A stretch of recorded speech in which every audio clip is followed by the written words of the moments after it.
सनातन धर्म को मानने वाले लोग माता वैष्णो देवी की महिमा गाते नहीं थकते और आज भी इस तीर्थ स्थल पर अपना माथा टेकने जाते हैं। खासकर नवरात्रि के दिन लोग माँ से उनका आशीर्वाद लेने जाते हैं। वैसे तो आप सभी जानते होंगे कि कैसे माँ दुर्गा ने राक्षस महिषासुर से 9 दिनों तक युद्ध किया और 10वें दिन माँ दुर्गा ने राक्षस महिषासुर का वध कर दिया, जिसके बाद नवरात्रि की शुरुआत हुई। लेकिन क्या आप जानते हैं माता वैष्णो की पूरी कहानी क्या है, कैसे वो प्रकट हुई थी और क्या है इनकी गुफा का रहस्य? आइए जानते हैं अपनी आज की इस वीडियो में। माता वैष्णो देवी मंदिर देश के पवित्र धार्मिक स्थलों में से एक है। ये तीर्थ स्थल जम्मू में कटरा से करीब 14 किलोमीटर की दूरी पर त्रिकुटा पर्वत पर स्थित है। हिंदू मान्यताओं के अनुसार इस मंदिर को माता रानी और वैष्णवी के नाम से भी जाना जाता है। पौराणिक कथा के अनुसार ऐसा माना जाता है कि माँ वैष्णो देवी मंदिर का निर्माण पंडित श्रीधर ने करीब 700 साल पहले किया था। श्रीधर एक ब्राह्मण पुजारी थे और इनकी पत्नी माता रानी के परम भक्त थे। एक दिन उन्होंने नवरात्रि पूजन के लिए कुंवारी कन्याओं को बुलवाया था।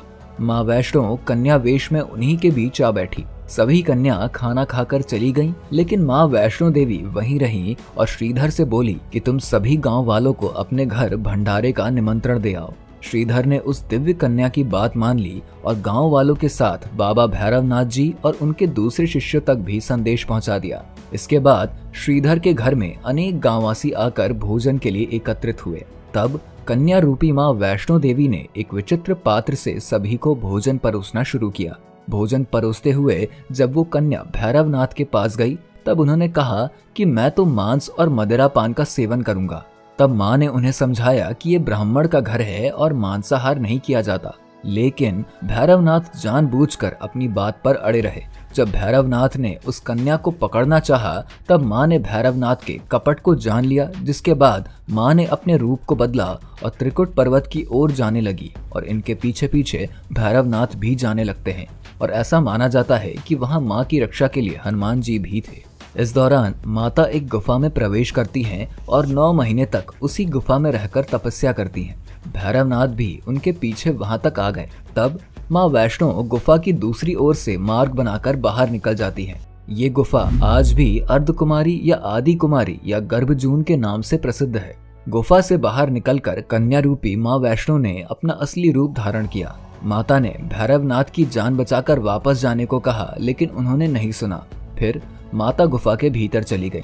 तब माता की रक्षा के लिए हनुमान जी ने गुफा के बाहर भैरव से युद्ध किया, लेकिन फिर भी भैरव ने हार नहीं मानी। तब माता वैष्णवी ने महाकाली का रूप लेकर भैरवनाथ का संहार किया।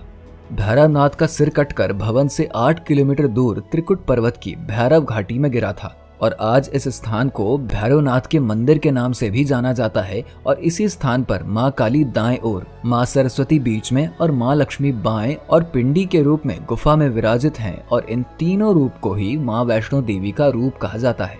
वध होने के बाद ऐसा बताया जाता है कि भैरवनाथ को अपनी भूल का पश्चाताप हुआ और उन्होंने माँ से क्षमा की भीख मांगी, जिसके बाद माता वैष्णो ने न केवल भैरव को पुनर्जन्म के चक्र से मुक्ति प्रदान करी, बल्कि उन्हें वरदान देते हुए कहा कि मेरे दर्शन तब तक पूरे नहीं माने जाएंगे जब तक कोई भक्त मेरे बाद तुम्हारे दर्शन नहीं करेगा। और इसी वजह से वैष्णो देवी के दर्शन करने आने वाले भक्त भैरव जी के दर्शन जरूर करते हैं। इस घटना के बाद पंडित श्रीधर बेचैन हो जाते हैं और कहते हैं कि मुझे उस दिव्य कन्या से मिलना है। जिसके बाद एक रात वैष्णो माता ने श्रीधर को सपने में दर्शन देकर उन्हें त्रिकुटा पर्वत पर एक गुफा का रास्ता दिखाया, जिसमें उनका प्राचीन मंदिर है। जब दोनों प्राणी गुफा के द्वार पर पहुंचे तो उन्होंने पिंडों की पूजा करी और इसे अपना दिनचर्या बना लिया, जिससे देवी उनकी पूजा से प्रसन्न हो जाती हैं और उनके सामने प्रकट होकर उन्हें आशीर्वाद देती हैं। तब से लेकर आज तक श्रीधर और उनके वंशज देवी माँ वैष्णो देवी की पूजा करते आ रहे हैं और ये मंदिर दुनिया भर में माता वैष्णो देवी के नाम से जाना जाता है। अगर हम नवरात्रि की बात करें तो जैसा कि हमने आपको बताया, माँ दुर्गा ने राक्षस महिषासुर से 9 दिनों तक युद्ध किया और 10वें दिन माँ दुर्गा ने राक्षस महिषासुर का वध किया था और सभी लोगों को आतंक फैलाने वाले राक्षस महिषासुर से बचाया था। और इसी खुशी में 9 दिन तक माँ दुर्गा के नवरूप का बड़े ही धूमधाम से पूजा पाठ किया जाता है और दशमी वाले दिन दशहरा भी मनाया जाता है, जो अच्छाई पर बुराई के विजय के रूप में मनाया जाता है। वैसे दोस्तों, क्या आपको माँ वैष्णो की ये कथा पहले से पता थी अगर हाँ तो कमेंट सेक्शन में कमेंट करके जरूर बताइए। इसके साथ ही वीडियो अगर आपको पसंद आया हो तो इसे लाइक और शेयर करके हमारे चैनल को सब्सक्राइब जरूर कर दें और बेल आइकन दबा दें ताकि हर वीडियो का नोटिफिकेशन सबसे पहले आप तक पहुंच सके। मिलते हैं ऐसी एक और वीडियो के साथ, तब तक के लिए नमस्कार।